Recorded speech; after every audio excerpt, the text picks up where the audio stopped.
All right, friends, so I'm doing this as an immediate follow-up to the one I just did, the video I just did, with some more ground exercises or floor exercises that might be useful.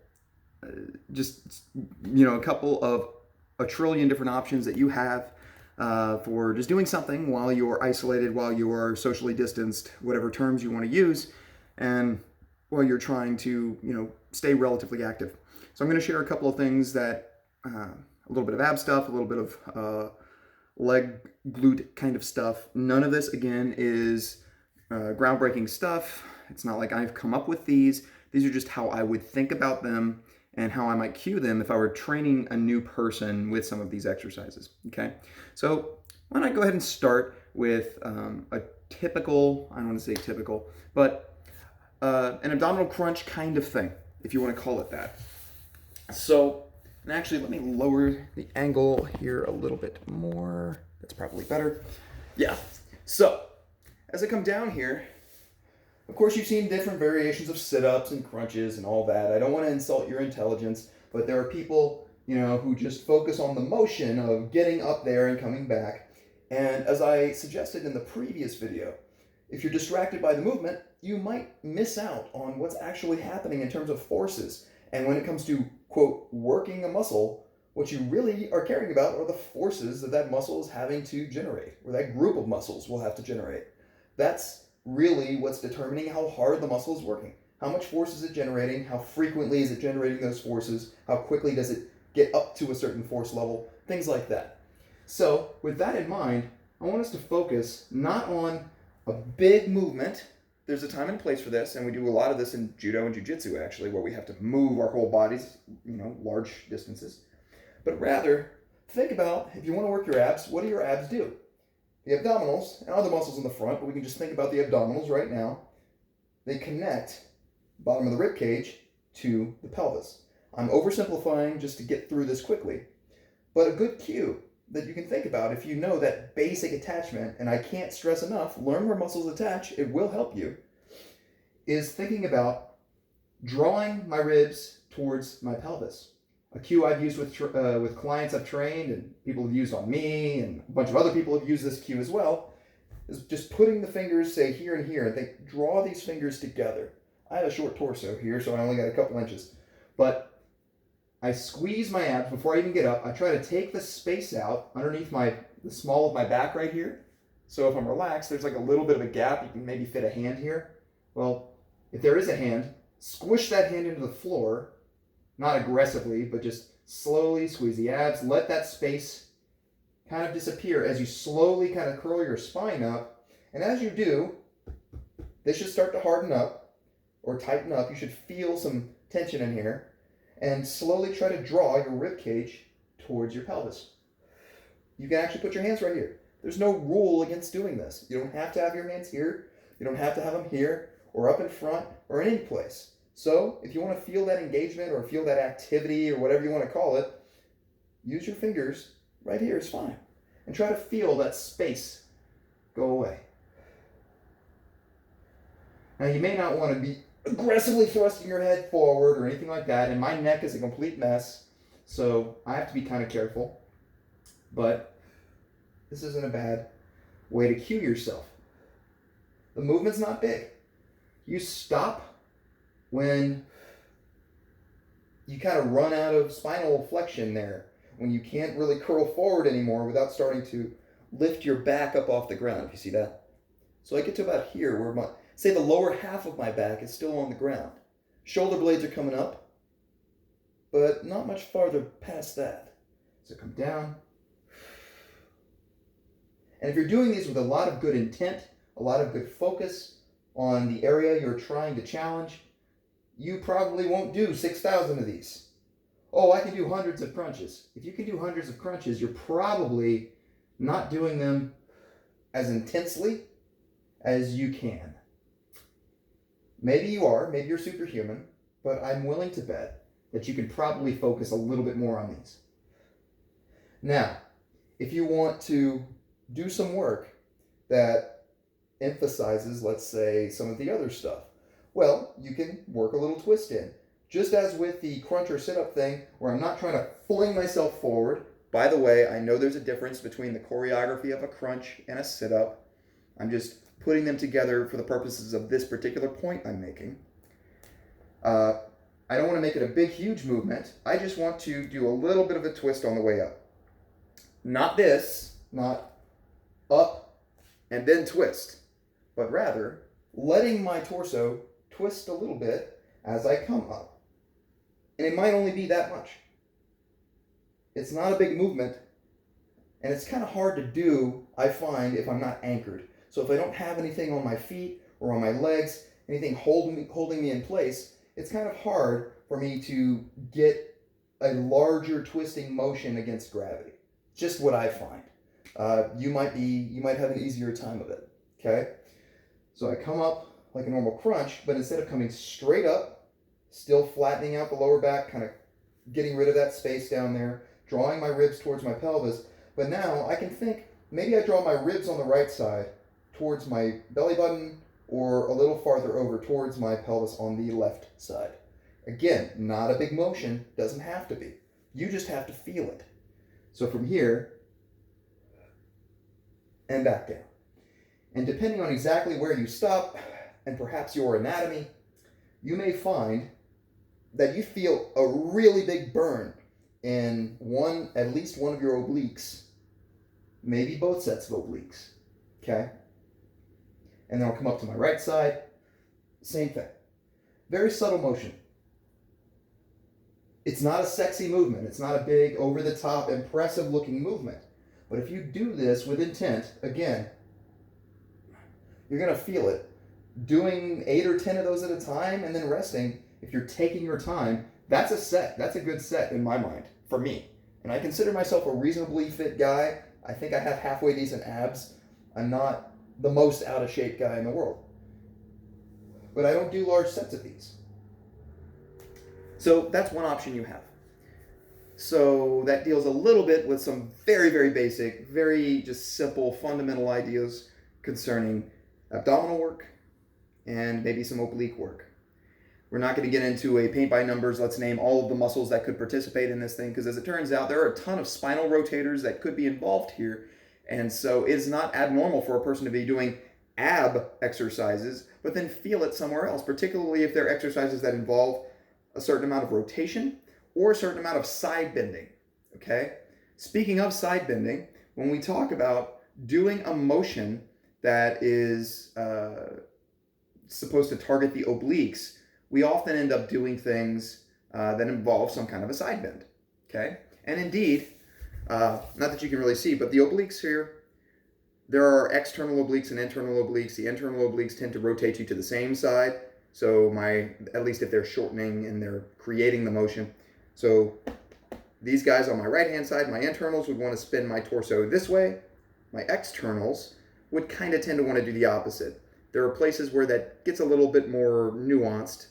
But point is, you have sets that do both rotations, okay? Sometimes they'll work together, sometimes they don't. If I'm bending to the side, both the internal and external obliques on this side will tend to want to do this. So we think, ooh, the obliques are side benders. Well, yeah. There are other muscles that also contribute, though.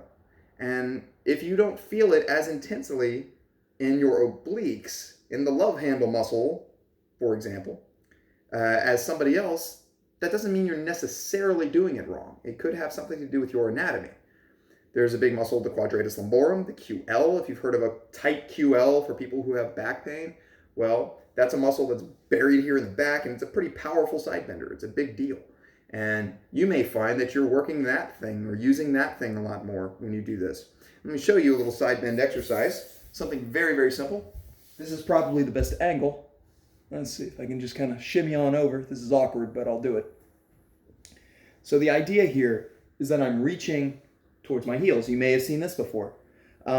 Not necessarily the best thing a person could do, but if you're already on the floor and for one reason or another you want to emphasize side bending, then you can do this. So simple kind of crunch or sit-up position as far as where the legs are, where the feet are. You find out where you're comfortable. And just very slowly, I'm not swinging off to the side. Just like with the crunches, I'm doing a subtle movement. just slowly curling my spine over, squeezing the stuff on this side. Abdominal muscles, obliques, my QL, a bunch of stuff is going to be doing something here, tightening up or trying to generate tension on this side. And all of that is, just as with the crunch, drawing my ribs towards my pelvis, but instead of in the middle, I'm doing it on this side. Okay? Subtly, subtly, subtly. So I'm not trying to fold myself in half and twist the rest of my body up. I'm just letting my spine come over, trying to keep it tight right here. And that might be about as far as I can go. It's not that far. On the other side, same thing. I'm bending my spine slowly, letting it curve to the side, squeezing the stuff in that love handle region, if we want to call it that. And that's all I get. And just doing these might be a way for you to get a little bit of a challenge there, maybe a lot of challenge, and feel like you've addressed that area. Okay? So that's about all we're going to do with ab-like stuff, I think, for the moment. Another thing that we do, and this actually carries over into some of what we do in judo and especially jiu-jitsu class, Brazilian jiu-jitsu, I should distinguish, because it relates to a position we do often find ourselves in when we're sparring, when we're fighting on the ground. It's kind of a bridge sort of thing. Not kind of, it is a bridge. Okay? Now bridging, this is simple enough. You've probably seen this. The idea is that I'm pushing through my heels and I'm trying to get my pelvis, my hips up this way, and maybe kind of put from my knees to my shoulder blades or so, put a straight line in my body, roughly. The human body is not really made of straight lines, so we have to be kind of liberal with how we define these things. Okay? But just holding this, it's kind of like a reverse plank, if you will, right? And I don't particularly like planks, just in terms of how they feel, and I think they're a little bit overrated, but they are an option. Coming down. So this is fine, right? If you want to progress this, well, one of the things that we do is we simply come up on one leg. Now you may have to move your foot a little bit so you keep your balance, or put your hands out to the side. Here. If you feel you can get away with it without your hands, then you can take them up. Okay? You should find that you're feeling this a lot in this leg. Right? So like my quads are already kind of on fire here, my hamstrings lighting up. And it's not a big motion. Again, my butt's on the ground. You see, I have this little section of my back. It's the same starting position basically that I was in with the crunches. Well, I'm just pushing up, and that's about where I stop. I'm almost done right there. It's not a big range of motion I'm going through. And then of course I switch to the other side, same kind of thing. Instead of having the foot right in line with the hip, I might have to move it over a bit since I only have one point of support down there. And again, pushing up and down. You don't have to do a lot of these. If you're doing them with intent, try not to get sloppy with your motion. See, I'm going to move forward a bit more with my foot. You will feel these, and you can get some benefits from them. My right hamstring is already kind of angry with me because apparently I did something to it last time I was training. So it's about to cramp on me. I'm going to do one more. There we go. Okay? So you have that as an option. Now, just as with the push-up, where I was pushing on the ground, pushing out, or pulling in, so the motion was basically the same, but the intent was different, my effort was different, so the challenge changed. You can do something similar here. So as I come up, what if I try to pull my feet apart or push them in? I'm not going to face my feet towards the camera because I think that angle is going to be even too awkward for me, but I'm going to try to push my feet apart a little bit, just a little, not like I'm trying to rip the floor apart, but as I come up, it's a different sensation. Now it's kind of hard to do without the knees falling out, but it is something that might be an interesting option for you. Pulling in is probably going to be a little easier to do. It's kind of like the push-up thing, right? Pulling in is probably easier than pushing out, but you have both as an option. Just be careful, take your time with it. And so doing the same motion, coming up, going down, but just pulling the legs in and pushing out. And what you might notice is that certain portions of that movement or certain positions in that path feel really wobbly or feel really uncoordinated. That's normal. I found that there are a lot of positions that I don't handle very well, even though I consider myself to be a pretty agile guy. I've been doing martial arts for almost 15 years, and yes, I've had a lot of injuries, but still, it seems like the kind of thing where, by now I should have figured out all the positions that I was bad at, and I should have gotten pretty good at them. Not the case. So I'm still exploring it. I'm going to leave you with one more thing, and this is something just transitioning into martial arts related stuff, just so you can relate some of this back. Anybody who's done Brazilian Jiu-Jitsu or perhaps a few other ground grappling arts, either primarily or just arts that involve some kind of ground fighting, to those people, this probably won't look very new. This is a very common exercise, but to people who don't do it, they may find it interesting. And it's a nice little way, I actually find, it helps with coordinating as a drill for setting up triangles, triangle chokes, or triangle positions. But also, I find it feels good, kind of feels good in terms of just getting the hips to move and limbering up my knees and stuff like that. And what it is this. Now, I will show you from this direction, and then I'll show you from the side. I'm shooting my feet up, and it starts actually just from this, where I'm just stomping on the ceiling. Let my head hit the ground because I have a hard head. So stepping on the ceiling, I'm just imagining that my feet are going all the way up to the sky, planting them on the ceiling. No big deal, right? And from the side, of course, that would look like this. And once you get really comfortable with this movement, don't rush it, because especially if you're not used to rolling back, you roll too far onto your head or your neck, that might not be comfortable. But you come up, there you are. Well, once you're used to that, then you can add a little something to it. Here.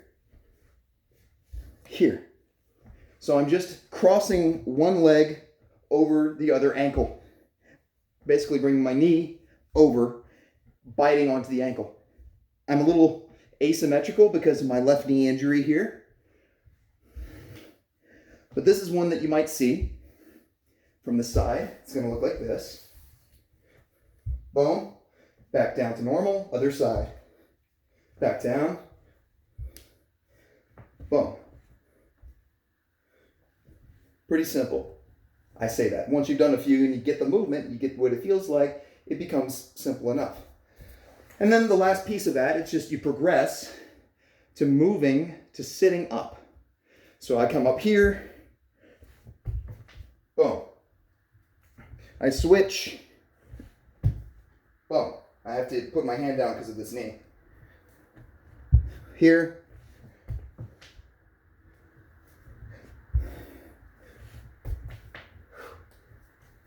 Right. And the other from the side here. Again, so you can see what I'm doing. I'm landing and then sort of doing an on-knee lunge kind of thing. I don't know what the position's commonly called, but it will look like this. Here. Boom. Let me back up a little bit. I'm going to be very careful here. I don't have a lot of room. Let's see if I can get all of it in the frame. So I'm here.